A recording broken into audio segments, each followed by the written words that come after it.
Hello everyone, Jock12 back again with another video, and today I'm here with another DC discussion. Yes, another DC topic video. I've been doing a lot of DC videos, which I don't know why it keeps happening. It's just such a trending topic to make fun of and poke fun of. And ironically enough, I am currently in production of a video, not the one I'm recording now, but I'm editing a DC topic as we speak, basically poking fun at branding and IPs and the way WB markets them and stuff. That's kind of what I'm doing now. I don't want to give too much spoilers if this current video I'm recording ever comes out before or after the one I'm working on now. But the video that I'm discussing currently is the Batman. Yes, the biggest trending topic that everyone can't stop talking about on the internet and on social media, and most importantly YouTube, is Ben Affleck leaving and departing the Batman film as director. As we all knew up until this point, Ben Affleck was writing, directing, producing, and starring as the Batman. And unfortunately, that doesn't seem to be happening. Apparently, Ben Affleck left recently. He gave a whole spiel with Variety, gave out his speech, his 2 cents on it. It was very much an obvious response that a person in his position would give, which is, I'm saying that I don't want to do it, but I don't want to say anything of actual shit talking because I don't want to burn my bridges because I love it here at Warner Brothers. That's what it sounded like to me, so I don't want to comment too much on that. But Ben Affleck left the Batman, and that seems to be the one thing that has been driving the comic book community crazy recently on social media, because regardless of how much we may be pumped or hyped or even loathing the upcoming projects to come, like Wonder Woman, Justice League, Aquaman, The Flash, Cyborg, the last beacon of hope that we all could expect brilliance of is the solo Batman films. And having director Ben Affleck of Argo and The Town fame, that seems like one of the biggest fucking no-brainers of epicness to come. Unfortunately, that's not gonna happen, and I personally, from my perspective and my point of view, I see 2 ways that you can perceive this news as. On one hand, I see this as being good news, and on the other hand, I see it as being a big pile of shit. It's just negative. Let's start off with the good stuff. When you look at it in retrospect, Ben Affleck has had like a very rocky career ever since he took the job of Batman, ironically. I don't know how that or why that happened, but when you look at it, it is what it is. 2014 to 2015 were kind of like the last good years of Ben Affleck in his career, and I guess whatever happened to him in his personal life, which I don't want to go to regardless of how public it is, it's none of our business, but whatever he went through personally from like 2014 kind of 2015 onward, it's kind of been shit in his level in his acting career and his film directing career. And it's really sad to see that happen, and I just think it's mostly just him becoming the burnout.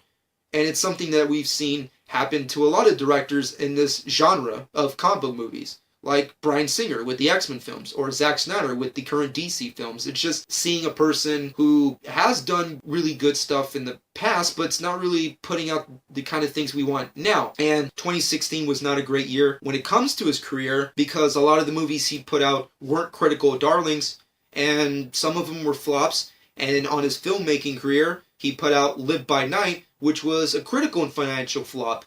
I haven't seen it personally, but a lot of people that I do appreciate their opinions saw it, and it was what it was. So when you take all these things into effect, it makes sense that he just can't do it, and he's just too burnt out to legitimately direct this correctly, and he knows, because I would hope that this would be factual, that he is a big fan of the Batman character and a big fan of the genre, that he would want greatness for this film, not mediocrity. So looking at it, I can see it as a positive notion that he would have to step down and have someone else come in and just have this film be done with the same kind of reverence and love that some Marvel movies are made today. Or like, most importantly, like the Deadpool movie was made. I see it as a huge positive. I think it is a really good decision for him not to wear and burn himself too crazy, and to have someone else come in and deal with this project and make the project that we all really want. What kind of director could they get? I don't really know.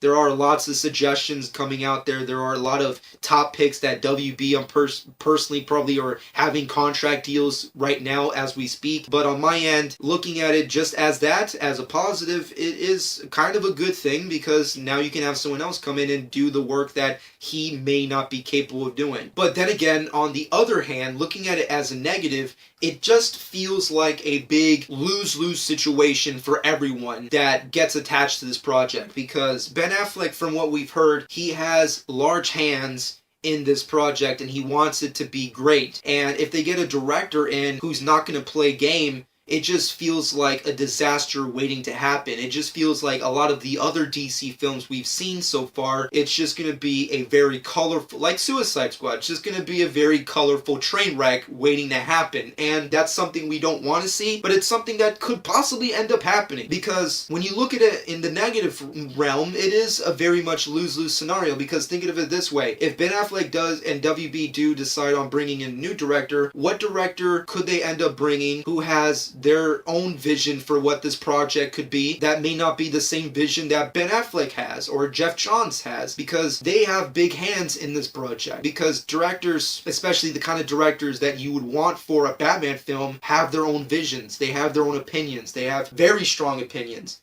And how are you going to gel well with them? It's just a hard, very serious discussion and decision that you have to come in. And then you have theories and opinions that could end up losing people and that can cause real problems with that project. And then you just come and ask yourself, which is, why step down as director when you already have giant hands in the project as is, which is the problem. Once again, it on one hand, I see it as a great win for WB and a great win for the Batman movie to get a new director who is not as burnt out as Ben Affleck, and two, just completely discombobulated mentally and physically as Ben Affleck has been. Then on another hand, I do see it as a lose-lose scenario for everyone involved. We just have to wait and see, because regardless of us crazy comic book fans on the internet, we all don't have the answer. We all, at the end of the day, want great films. That's all I really want. I want great films. So we have to wait and see if they can do it.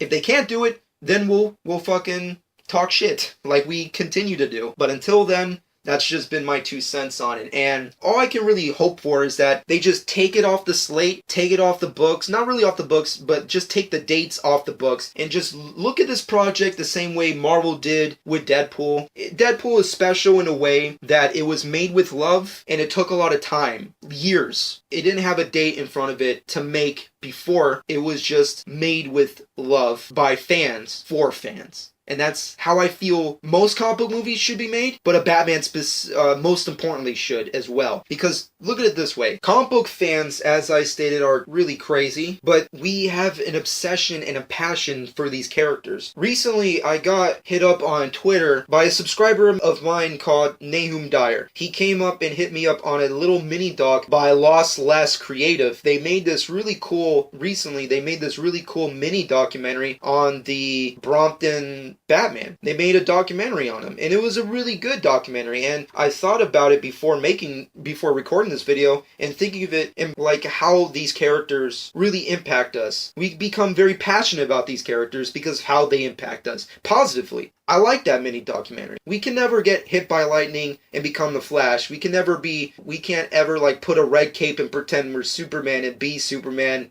We can't get $1 billion, become Batman. We can't be Wonder Woman or be we all can't be as sexy as Wonder Woman, but we try to be. We try to be because of how those characters impacted us. And they do. That's kind of just like my personal shameless plug towards them. But overall, I just want to segue that in here because I felt like that's kind of what you have to do. If you have a passion for this character and a passion for this movie, you have to let time pass by to really focus on making it right. Not just fast-tracking it. Don't do that.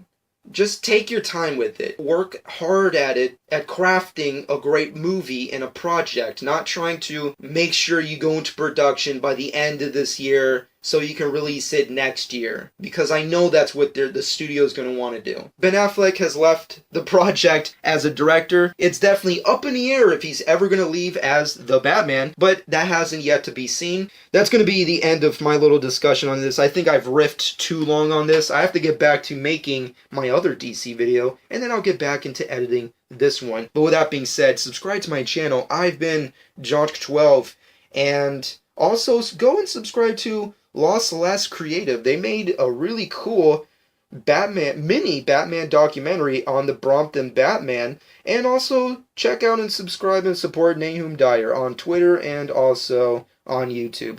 But with that being said, this has been Jonk12, and I hope you enjoyed.